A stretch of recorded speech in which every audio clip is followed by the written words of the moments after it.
جو لوگ جانور رکھتے ہیں، پہلی بات تو یہ کہ جانور رکھنا پھر ان کو لڑانا، یہ جو جانوروں کو لڑاتے ہیں باقاعدہ، یہ مرغوں کی لڑائی، پھر یہ بندروں کی لڑائی ہے، اور بھی کتوں کی بھی لڑائیاں ہوتی ہیں، یہ سب کام شریعت میں حرام ہے۔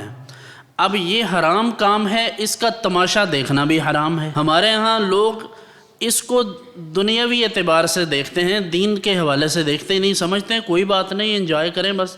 تو رسول اللہ صلی اللہ علیہ وسلم نے اس چیز سے منع فرمایا۔ حدیث میں ہے، حضور علیہ السلام نے ارشاد فرمایا، بنی اسرائیل میں ایک عورت تھی، بلی کو باندھ دیتی تھی، تو وہ اس بلی کی وجہ سے ہی عذاب میں مبتلا ہو گئی، کیونکہ اس کو روک رکھتی تھی، وہ کچھ کھا بھی نہیں سکتی تھی، اور کھانے کو وہ خود بھی کچھ نہیں دیتی تھی۔ پھر اسی طرح یہ جانوروں کی لڑائیوں کے اندر باقاعدہ جوا لگتا ہے، مثلا ₹1,00,000 شرط لگ گئی ہے۔ اب تو یہ شرط کرکٹ میں بھی لوگ لگاتے ہیں، کرکٹ کھیلتے وقت، بلیئرڈ سنوکر کھیلتے وقت بھی، جس چیز میں بھی یہ جانبین سے شرط طے ہو جائے گی تو یہ جوا ہو جائے گا کہ اگر ہار گیا تو اتنے یہ دے گا، دوسرا اتنے لے گا، ایک کو فائدہ ایک کو نقصان، تو یہ کوئی انویسٹمنٹ نہیں ہے، یہ جوئے کی ہی ایک قسم ہے۔ تو اس لیے یہ سب چیزیں منع ہیں، اور ایسے تماشے جب ہوتے ہیں تو لوگ ان کو دیکھنے کے لیے جاتے ہیں اور لوگ مزے کرتے ہیں۔ جانوروں کی لڑائی منع فرمایا گیا، اور اسی وجہ سے اس کو دیکھنا بھی منع ہے۔